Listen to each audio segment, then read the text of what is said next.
Welcome into the Bigger the Pill podcast. Y'all already know the saying, man. The bigger the headache, the bigger the pill, and you the pill, baby. That's anything you got going on in your life. Make sure y'all like, comment, and share. That's the only way the channel gonna grow is if y'all grow with me, I grow with y'all, and we grow together.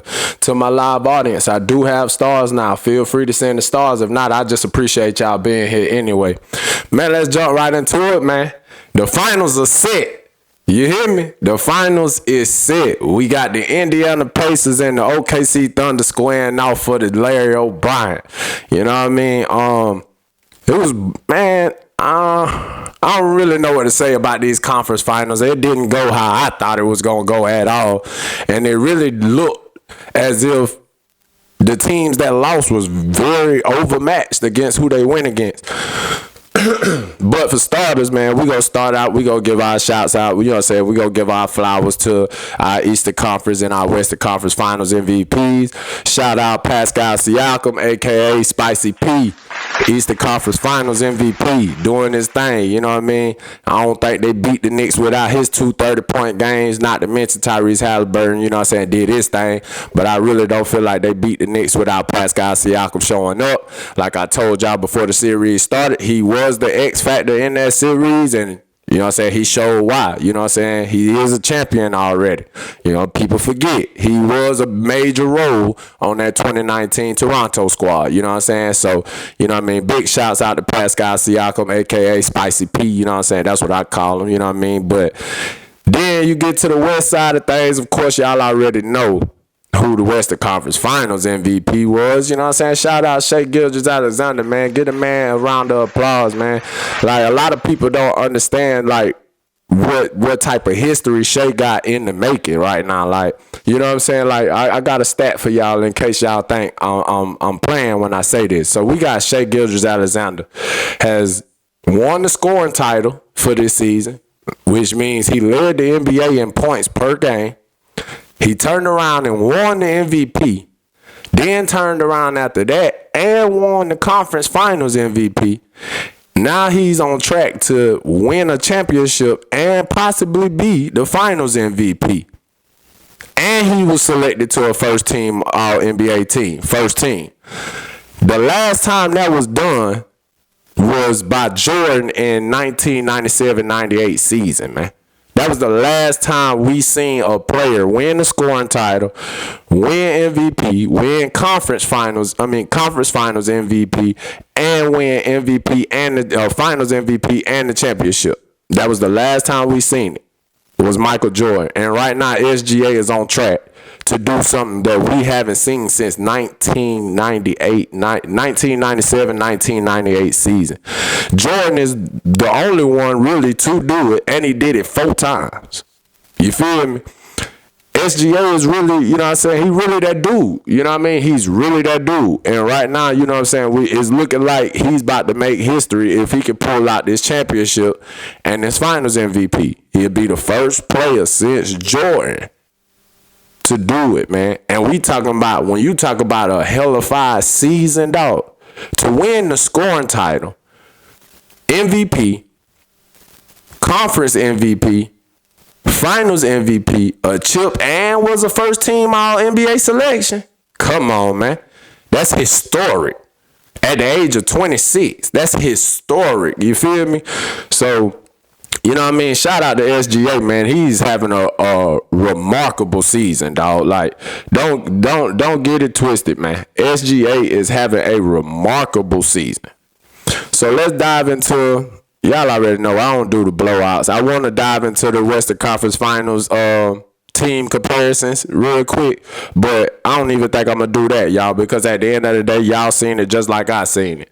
OKC was just a better team. Shai is the better superstar, and it ain't nothing else to say about it. Ant has a lot of work to do this offseason. He needs to incorporate that mid-range back into his game. And they just got to do some soul searching over there in Minnesota. Because how it's looking right now, based off the post-game interviews and all that, how it's looking right now, them boys are real immature over there in Minnesota. So they just got to do some soul searching this summer. You know what I'm saying? Get in the gym, but they really just need to do some soul searching and make sure that, you know what I'm saying, what they claiming to be and what they wanting to be is something that they're really willing to sacrifice to be, if that makes sense. So, you know what I'm saying? Ain't really much to talk about with this Western Conference Finals. You know what I mean? Timberwolves just ain't have enough. You know what I mean? Bottom line. The turnover battle, they lost the turnover battle horribly. That's really what cost them the series. Not to mention your superstars didn't show up. You know what I mean? And series like that, when you talking about a conference finals and a finals appearance, you know what I'm saying, on the line, you need your superstars to show up. And them boys just didn't show up. So, you know what I mean? That's just what it is with that. We ain't gonna dwell on that too much, man. Like I say, them boys was just overmatched, man. Them boys was just overmatched, and they was fighting out of their weight class. We just gonna call it what it is. Moving right along, though, we gonna move right on along, cause like I say, man, that series just, it really wasn't nothing too much to talk about. You know what I mean? They was overmatched, they was overpowered. That's the bottom line. As far as the team comparisons go in that series, OKC was averaging 117 points. Minnesota only averaged 110. The killer was, like I say, the killer was the turnovers. You know what I mean? They was averaging 17 and a half, might as well say turnovers a game in the Western Conference Finals. So it's hard to win when you turning the ball over at that high of a rate. So, ain't really nothing too major with that. You know what I'm saying? Most of it really self-explanatory.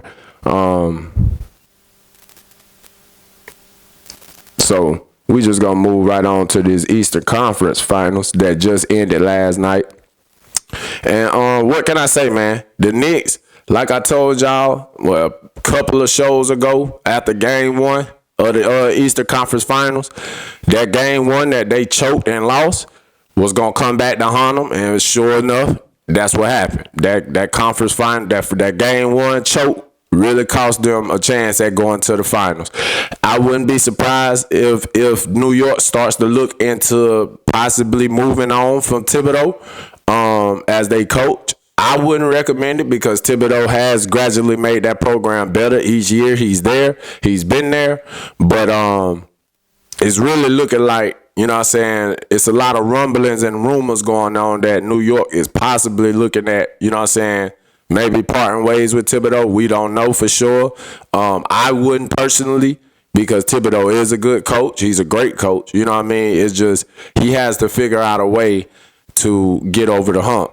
One thing I can say that I'm proud about with Thibodeau is Thibodeau finally realized that he has more than 8 players that he can play on when it comes to playoff basketball. You know what I'm saying? He finally started opening up his rotation more, get more players in, get more players involved. I feel if he had been doing that, this could have been a way better series, a more closely fought series, but you know what I mean? He was a game too late. You know what I mean? He didn't really start opening up his rotations until I want to say Game 5, really. Might have been like late Game 4. You know what I mean? When he opened up the rotations, but that was really the key to that. Like, them boys was wore down, and you could tell. Just based off Jalen Brunson, how his performance last night. Jalen Brunson really was gassed, bro. He gave you everything he had. You know what I mean? The man had been averaging 30 points a game, you know what I'm saying, since this playoff started. You know what I mean? And he was giving you everything he had last night. You could tell he just ain't have it. You know what I'm saying? The energy wasn't there. You know what I mean? And they made him work for it. You know what I'm saying? Shout out Nimhard, man. Nimhard made him work for it last night. You know what I'm saying? Nimhard had 6 steals last night. You know what I'm saying? He made him work for it. Neesmith made him work for it. Shout out Neesmith. Shout out Aaron Neesmith. You know what I'm saying? The boys really made Jalen Brunson work for it throughout this whole series. And finally, you know what I mean, fatigue set in. You know what I mean? He just he didn't have it last night. You could tell he was tired. He was dog tired. You know what I mean? So That's just what this boiled down to. And then it's just like I told y'all, man. No pun intended, but the Pacers, they like to play with the pace. You know what I'm saying? They like to have that high octane pace. They go get out and run, and you got to be able to get back on defense and stop them boys and make them play in the half court. You know what I'm saying? These boys like to run so much that these boys was getting out in transition on made buckets. Like New York was scoring, and these boys straight off the inbound is running. They gone. Like, I seen a couple of times, you know what I'm saying, New York score, they get the ball out the basket and throw it way up the court to Pascal Siakam because he done took off running on everybody and nobody seen them. Nobody back on defense. You know what I'm saying? Not to mention, them boys scored, 34 points? I think it was like 34 points off turnovers last night. You know what I mean? Them boys scored 34 points off turnovers last night. And the New York Knicks had, I want to say what they finished the game with last night. I think it was 17 turnovers last night. I want to say them boys finished the game as a team with like 17 turnovers last night. And every time they turned that rock over, them boys got out and took out running. Even if they didn't turn it over, they could have scored and them boys took out running. Like, that pace that the Pacers play with is just, it's insane. Like, you got to be willing to play at that same pace. Like, you got to be willing to do it. If not, you will lose. You will lose. If you ain't gonna play at the same pace as them, you got to slow their pace down. It's one of the two options. And New York just ain't had the defenders to be able to slow that pace down. You know what I mean? It was a good game going in the half. Came out third quarter, and when the third quarter started, you know what I'm saying, you seen the Pacers take over the game. You know what I'm saying? It went from almost a tie ball game going into the third to all of a sudden the Pacers up 9. Once the Pacers, and the crazy thing about it, you know what I mean? I don't never want to write the Knicks out, especially when you got Jalen Brunson on the roster. But you seen last night, like, once them boys ran that score up and went up like 9-10 points on them, the game was over then. You feel me? Not to mention, you got Tyrese Halliburton doing Tyrese Halliburton things. He finished the game with 20 plus points and 13 assists. Quintessential point guard, running the offense. You know what I'm saying? Like he always do, pushing the tempo. You know what I mean? Like he always do. They tried their best to guard him like they did in Game 5, but it just, the boys ain't had no gas. Them boys was tired. And you could tell them boys was tired. And the crazy thing about it, you know what I'm saying? The head coach of the Pacers, Rick Carlisle, said that was what they was gonna do. They was gonna run them boys until they couldn't run no more. And last night, it showed. Game 6, them boys really did not have the legs under them to consistently keep running up and down that court with the Pacers. You know what I mean? They came out first 2 quarters. They had a chip on their shoulder. They was really trying to force a Game 7 the best they could. But once they came back out the half, you could kind of see it, like them boys really ain't have it. You know what I mean? Even with Cat giving you another double-double, where he had 22 and 10 or something like that, 22 and 13, something like that. But like I told y'all, man, it's empty calorie. It's empty calorie. Because when they need you, you're not there. You know what I'm saying? Cat disappeared on them in the third quarter. That's when the lead ballooned. And them boys went up 9-10 points out of nowhere. And Cat, you was nowhere to be found in the second quarter. Fourth quarter, it was decent. You know what I'm saying? But it wasn't enough. You know what I'm saying? So, yeah, man, it was a great series, man. Great conference finals. Although, you know what I'm saying, both of my predictions, them boys got spanked. You know what I'm saying? Ain't nothing else to talk about with that. You know what I mean? I wish I could make an excuse for them, but it ain't no excuses. You can see it. You know what I mean? Both series. You know what I'm saying? Indiana is too much for the New York Knicks, and OKC is just too much for the Minnesota Timberwolves. You know what I'm saying? Right now, anyway. Let me put that caveat on there. Just right now. You know what I mean? Maybe next year we see something different, but from what we seen this season, them boys ain't have enough. Neither squad had enough to deal with, you know what I'm saying, who they was going up against.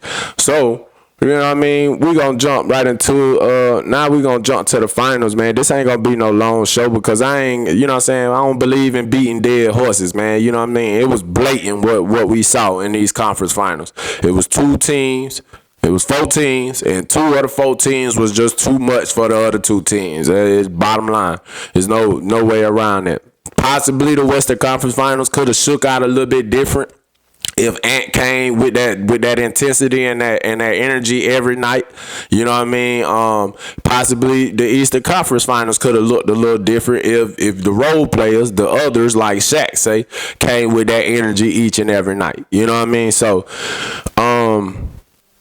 we gonna jump into this NBA Finals, man. We gonna get an NBA Finals prediction in real quick. You know what I'm saying? We gonna see. You know what I mean? I ain't gonna lie to y'all. Y'all know I like an underdog story, but based off how my predictions done went since the playoffs started, we ain't even taking the underdogs. We ain't taking the underdogs no more. But you know what I mean? Jumping into the NBA Finals, man, we got 3 great storylines coming into the NBA Finals, man. We got first storyline coming into the NBA Finals, man. You got who the league voted most overrated, Tyrese Halliburton, who's having a hellified playoff run, squaring off against the MVP, Shai Gilgeous-Alexander. That's going to be something to watch. I promise y'all that's going to be very enjoyable to watch. Make sure y'all tune in. OKC and 4, I like that. I like how that sound. But I'm going to take OKC in 5. I'm going to take them in 5. I feel like Indy going to get at least one game. I'm going to take OKC in 5. You know what I mean? But it's going to be a great series. Let's not get recency bias here, y'all. Let's not get stuck in the moment now. Because that team over there in Indiana, that is a very well coached team. And they got all the pieces that they need, just like OKC. You know what I'm saying? Very complete team. You know what I'm saying? So we not gonna be prisoners of the moment. You know what I mean? Because it's possible that Indy can go out there and, you know what I'm saying, push this 7 games. They got the defenders just like OKC do. You know what I mean? The only thing that's really gonna be an issue with Indy is the size difference. Because OKC is kind of more on the bigger side, you know what I'm saying, length-wise, when we talking about length-wise, height-wise, stuff like that. But this is going to be a game. This is going to be a series that's really going to be won on the boards. Because you got Isaiah Hartenstein and you got Chet, and then you got Miles Turner and Pascal Siakam. If Miles Turner and Pascal Siakam can beat Isaiah and OKC definitely play defense now. Number 1 defense in the league. Number 1 defense in the league. Been the number 1 defense in the league all year. But Indiana play defense too now. You know what I'm saying? We can't just act like Indy out here just running the score up on people. So you know what I'm saying? So they ain't gotta play defense. Nah, that's not happening. Them boys locking up too now.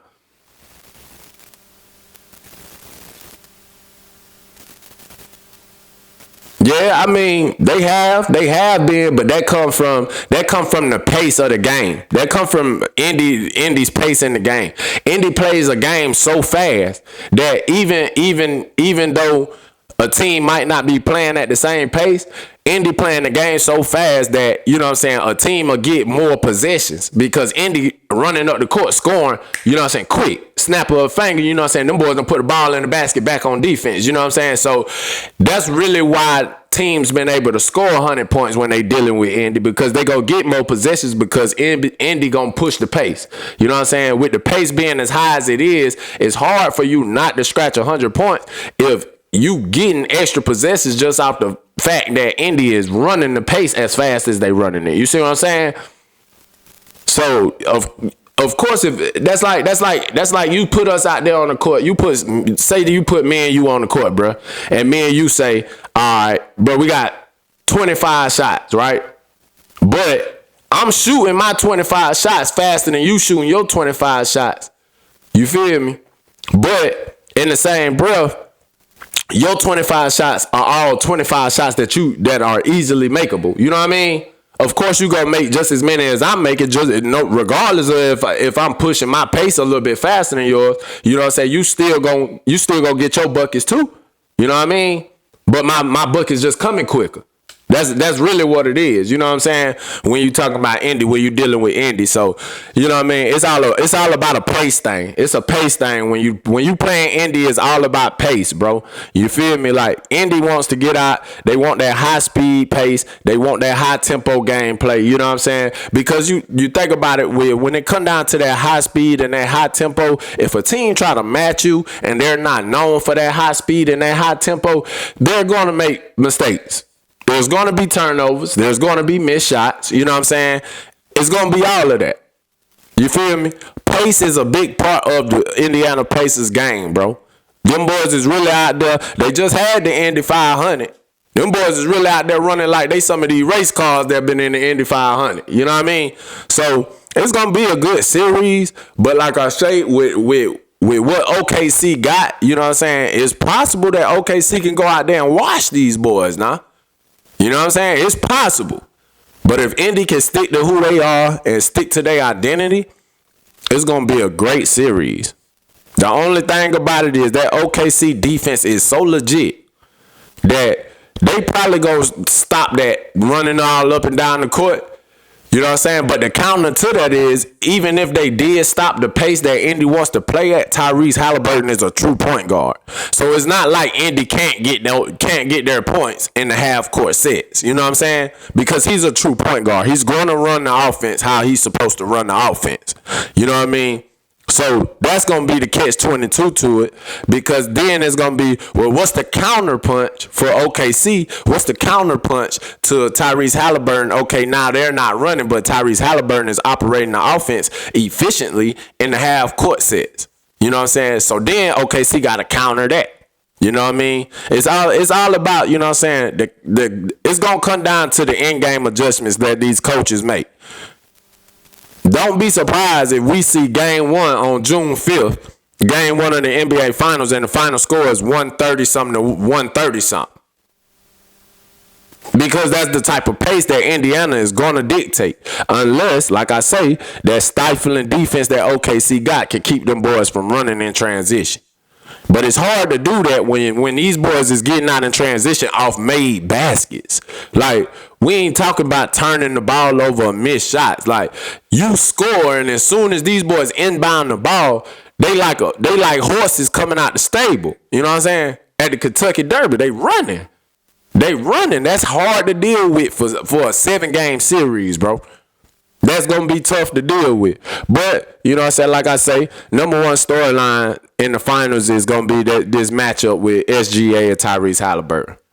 Although they probably won't guard each other, but the production, you know what I'm saying, Shai production versus Tyrese production, that's going to be a storyline that you're going to want to look out for sure. Then, next storyline we got is depth.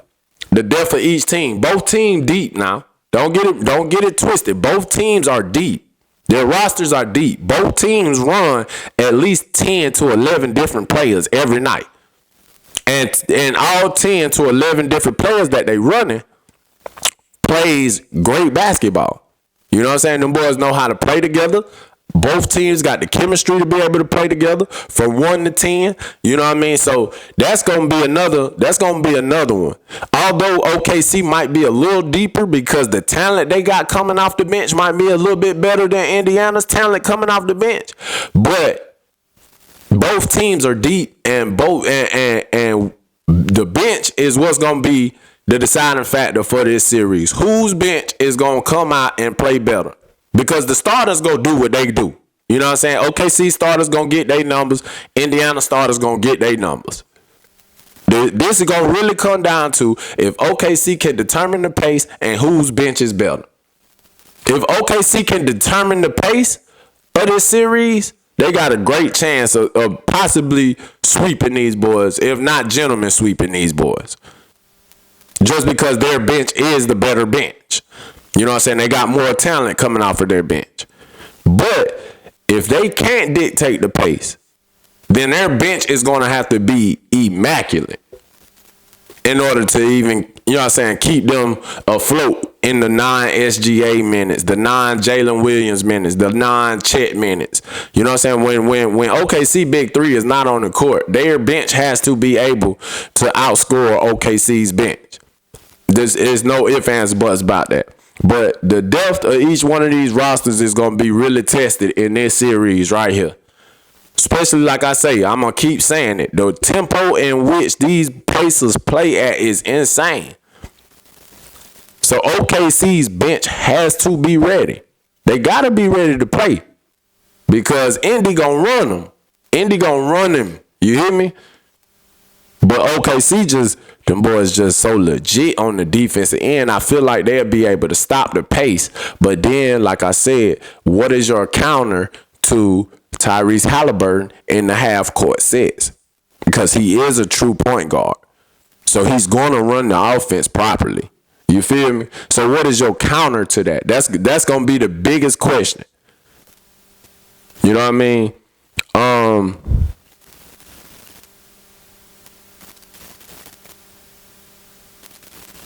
And last but not least, I want to say the last storyline for this finals is going to be, well, it's really the biggest story, but you know what I'm saying? As far as gameplay and all that, it ain't really the storyline ain't going to really top as far as gameplay and all that. But the biggest storyline is who's going to be the one to win their first championship? Is it going to be Tyrese Halliburton or is it going to be Shai? And like I told y'all earlier, if Shai can do it, this is going to be something historically that will be etched in the history books.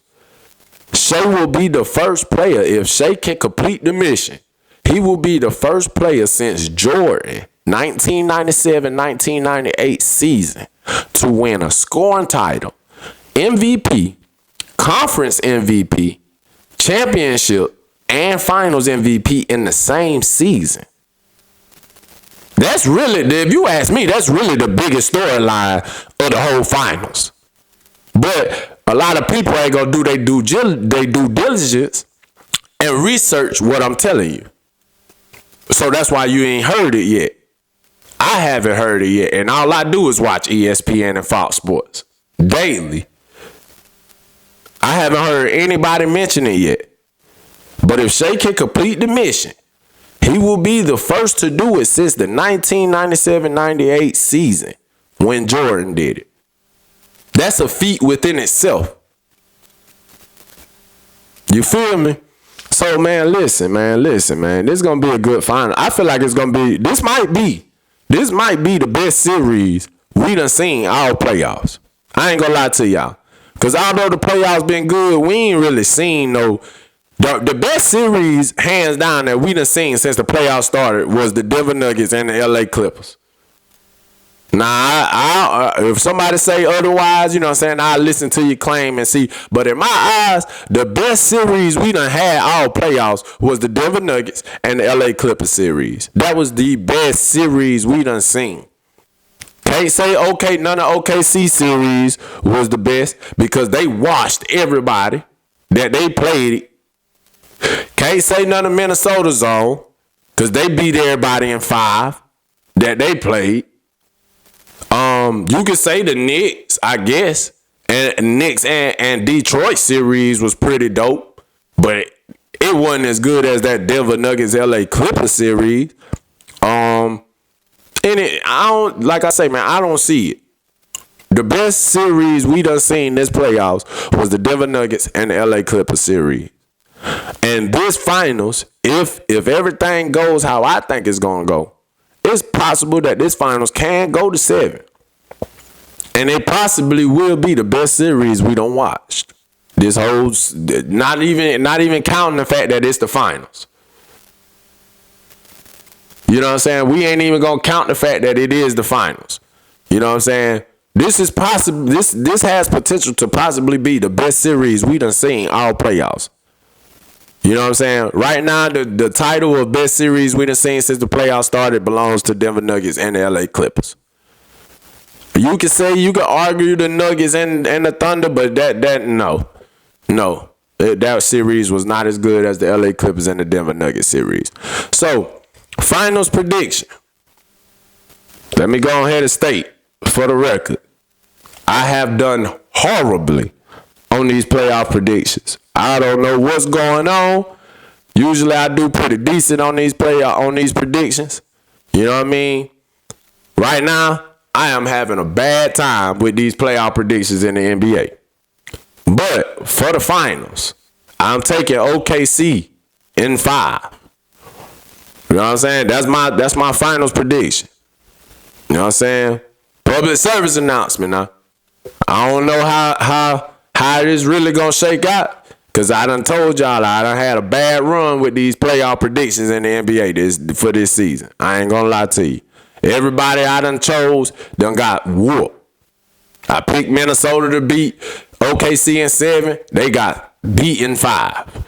I picked the Knicks to win in 7. They got beat in 6. You know what I'm saying? And the list goes on. The list goes on. I've had a bad run. But I'm taking OKC in 5, man, for the finals. Taking OKC in 5, man. You know what I'm saying? Y'all make sure y'all like, comment, and share. That's the only way the channel gonna grow, is if y'all grow with me, I grow with y'all, and we grow together. This has been the Bigger the Pill podcast. I'm your host, Curtis McNeil. You know the saying, the bigger the headache, the bigger the pill. And you the pill, baby. That's anything you got going on in your life. Make sure y'all like, comment, and share, for real. That's the only way the channel gonna grow, is if y'all grow with me, I grow with y'all, and we grow together. To my live audience, I do have stars now. Feel free to send the stars. If not, I just appreciate y'all being here anyway, man. Y'all know what's going on, man. I ain't really got too much for y'all, man. I'm ready for the NBA Finals to pop off now, man. It's time for the NBA Finals to pop off now, baby. You know what I'm saying? This the time of the year that we've been waiting on. You know what I mean? We got NBA fans that don't watch no game all season until the NBA Finals. You feel me? We here. June 5th. I believe that's Thursday. We get game 1. You know what I mean? In OKC. So, we're going to see how it shake out, man. We're going to see what's going on. I really, you know what I'm saying? Like I tell y'all, I really want to see if SGA going to complete the mission. If SGA completes this mission, y'all, it's going to be hard not to say this man is not the best guard in the NBA, man. It's going to be hard not to say it. You know what I mean? And that's just what it is. But y'all know what time it is, man. I'm going to go and get up out of here, man. I appreciate y'all coming in, rocking with your boy, how y'all rock with your boy, man. I'm up out of here.